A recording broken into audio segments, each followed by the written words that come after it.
Hello everyone, welcome to the channel. Yesterday we had a discussion that if market breaks the high of the doji candle whichever was formed as part of DP for yesterday, then we can see a pullback and then we can see an extended target all the way higher. This is what we discussed.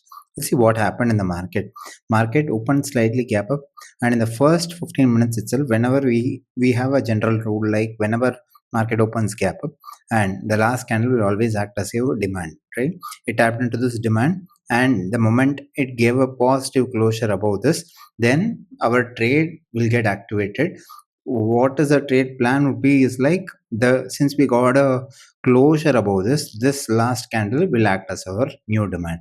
From here we were planning to hit at least till this open supply whichever we had as part of a 15 minutes time frame, right? But market did not give a external move all the way here. Market was completely slow. It was due to this expiry. This was the reason why I told keep your lot sizes as small as possible.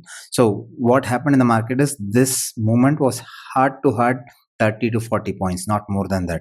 And the moment it came back here, the this itself, when the candle went all the way here itself, there was not much of a movement in CE contracts. Also premiums were not expanding, like premiums were not increasing in price. And also the moment this happened, a huge decay also started in the market. This was all due to the expiry concept. And what next? See, market is completely in a confused state. I am repeating this point again and again. Market is completely in a confused state. Why this particular fall happened? Let's go back in chart a little bit. Okay, so if you see here in the past chart, yeah, so in this place, wherever we had a huge accumulation, this is the place where market kind of started rejecting again, and the fall had happened today.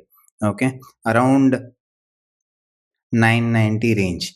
Around 990 range is several supplies are here, right?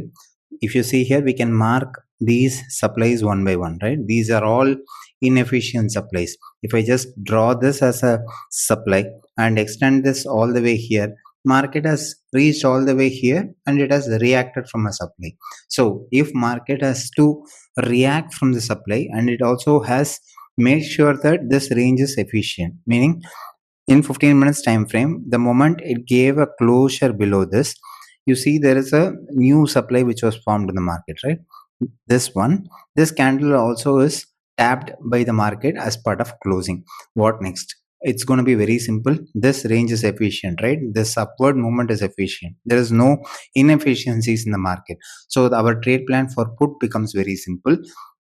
Before even we plan our trades, let's just check how the market is behaving in the higher time frames also. Once we see that there is a change of character obtained as part of this huge gap opening, right? And we don't have any inefficiencies in the market as part of 4 hours chart. Till here there is no inefficiencies, meaning all the candles are retested by wick to wick, right? So if market wants to go up higher, the moment it crosses today's high, we can see this target. And the market, if it wants to go down lower, the moment it crosses today's low, it's going to be a fall till all the way till this gap whichever we had. Why am I saying this? Again, it's going to be the same discussion as part of yesterday also, right? The reason is, if you see in days chart, it's again a doji candle. There is, if I zoom in this a little bit, you see market is completely in a indecision state yesterday. It is completely in an indecision state today also. There is not much movement in the market in one-sided direction. It's all because of one factor. World level news is positive, chart is negative. When the news is positive and the chart is negative, market is little confused as to which direction it has to go. This is a clear liquidity sweep which has happened here. If I extend this particular swing point here, there was no closures obtained here. So the moment we get closures also above this as part of tomorrow in a day's chart, we can see the bullish momentum continuing all the way higher, because there is no other blockages except this, right? This is the easiest move which we can see for tomorrow. So what we can plan our trades is, it's best to wait for the market for a closure above today's high.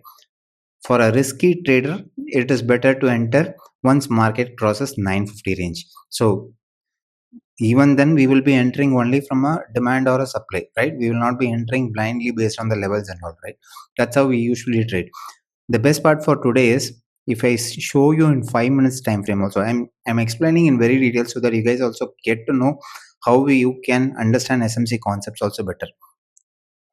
Okay, so here if you see here, this is a 5 minutes demand which was formed today, right? Market went up, right? Market went up here, came back, market went up, and market gave a small change of character here. This is the pattern we always follow.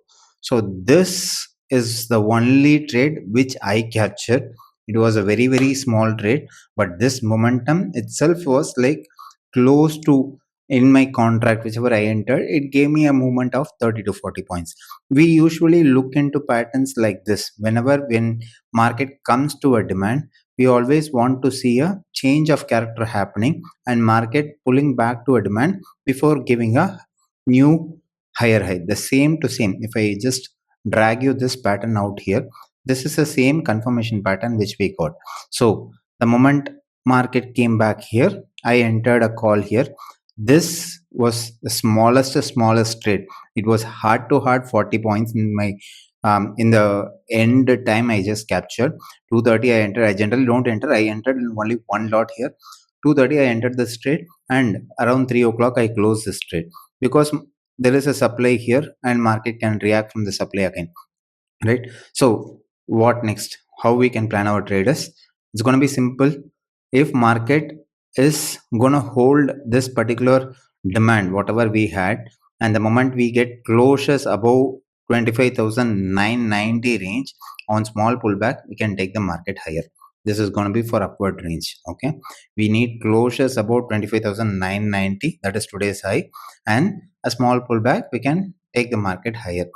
If market opens gap up like today above this point, then we need to see whether market comes back like today and taps into the closure candle as part of demand and then tries to move up. Then we can plan to capture small points only. We will not keep big targets for tomorrow because of the situation which I explained earlier, that market is slightly confused.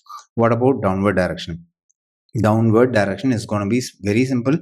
The moment we get closures about below today's low, not even today's low, the moment we get closures below 25,894 or 880 to be very safe, then on small pullbacks we can see very big target on the downward direction. Downward direction is going to be bigger than the upward direction because of the selling pressure which is there in the market. If you see the candles, buying pressure is very small, but selling pressure is very huge.